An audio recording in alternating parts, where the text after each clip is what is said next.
এবং আমি সত্যি মনে করি যে কোনো রকমের নিয়ন্ত্রণ যদি না থাকে তাহলে ফেরেশতা ওখানে বসলে সেও অনিয়ম করবে। রাজনীতিবিদরা যা বলে আর যা করে তার মধ্যে সাধারণত ফাঁক থাকে, এটা আপনি আমি আমরা সকলেই জানি। নেলসন ম্যান্ডেলা যখন এএনসিতে বিশালভাবে জয়লাভ করেন তখন তাকে জিজ্ঞেস করা হয়েছিল নির্বাচনটা তোমার কেমন লাগে। উনি হতাশা প্রকাশ করেছিলেন, কারণ বলেছিলেন এত বড় বিজয় এএনসির ক্ষতি করবে, বিজয়টা যদি এত বড় না হতো তাহলে হয়তো দলটা টিকে থাকতো।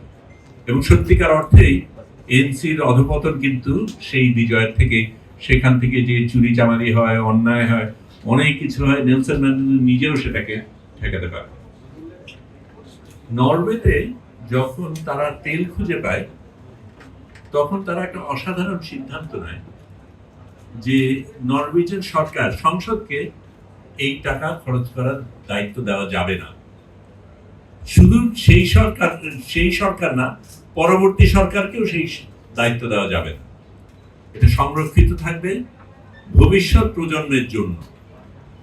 এবং সেই টাকা জমা পড়েছে বলে বাড়তে বাড়তে এখন $2.2 ট্রিলিয়ন হয়ে গেছে 2025-এর শেষে।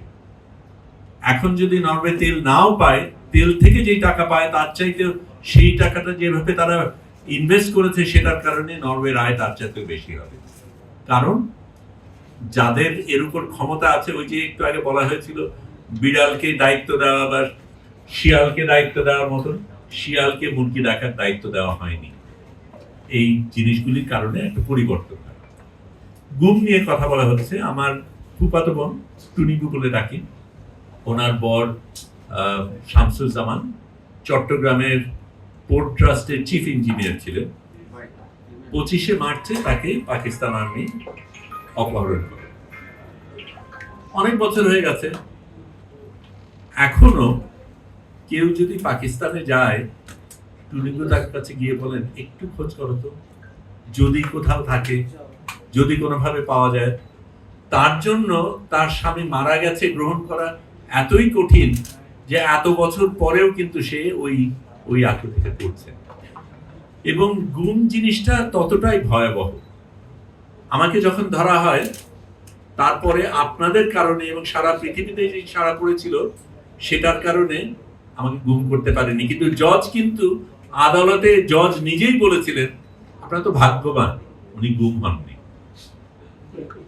এবং যেখানে এই জিনিস চলছে সেখানে এই গুমটাকে বন্ধ করা কতটা গুরুত্বপূর্ণ সেটা আমাদের বোঝা দরকার, বলা দরকার।